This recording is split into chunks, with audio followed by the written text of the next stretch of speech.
सर्ग 18 जे आहे त्याचे मी 3 भाग केले आहे राम जन्माचे, कारण खूप मोठा आहे त्याच्यामुळे मी त्याचे छोटे छोटे भाग केले आहे.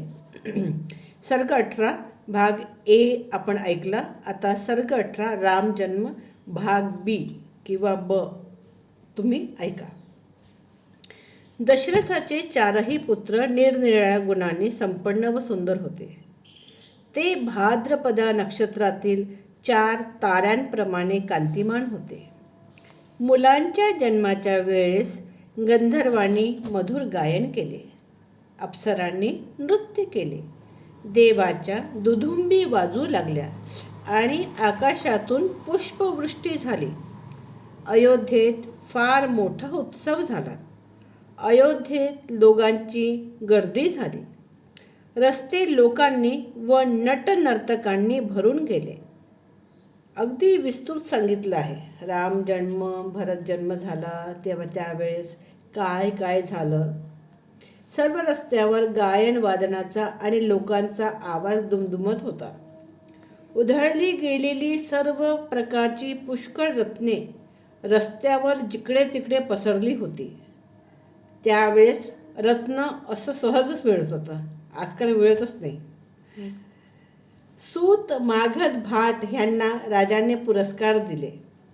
तसेच त्यांनी ब्राह्मणांना द्रव्य आणि हजारो गायी दिल्या.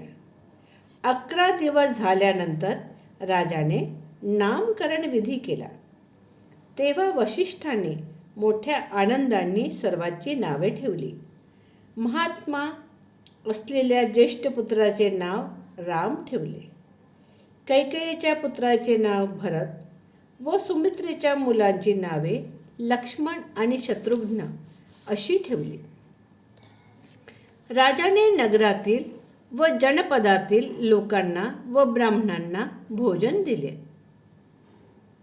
त्यांनी ब्राह्मणांना उज्ज्वल रत्नसमूह दान केला. किती मोठं त्यांचं मन आणि दिल होता. रत्नसमूह असेच दान देण्यात येत होते त्यावेळेस. त्यांनी बालकाचे जन्मकर्मापासून सर्व संस्कार करवले. ध्वजाप्रमाणे असलेला ज्येष्ठ पुत्र राम पित्याचा आवडता होता. सगळ्याचाच मोठा मुलगा जो राहते तो आवडता राहते. दशरथाचे सर्व पुत्र वेद जाणणारे, शूर व स्वयंभू ब्रह्मदेवाप्रमाणे सर्व प्राणीमात्राचे आवडते होते. ते सर्व लोकांचे कल्याण करण्यात मग्न असत. ते सर्व ज्ञानसंपन्न व सद्गुण संपन्न होते. त्यातल्या त्यात सत्यपराक्रमी व महातेजस्वी राम निर्मल चंद्राप्रमाणे सर्व लोकांचा आवडता होता. तो हत्तीवर बसणे, घोड्यावर बसणे, रथ चालवणे ह्या कलांमध्ये निपुण होता. तो नेहमी धनुर्विद्येचा अभ्यास करत असे व पित्याच्या सेवेत मग्न असे.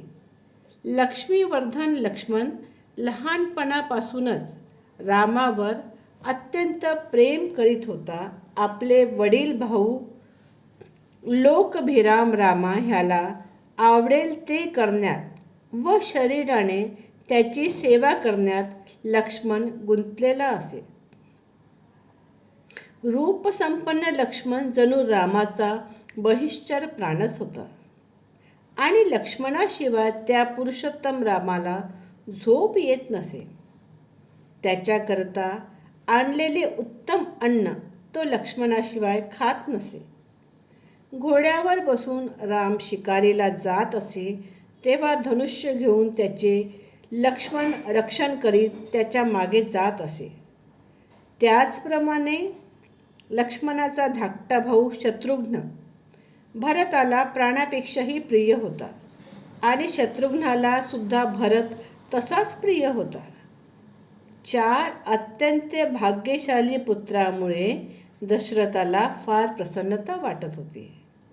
त्याची प्रसन्नता देवामुळे ब्रह्मदेवाला वाटणाऱ्या प्रसन्नतेसारखी होती.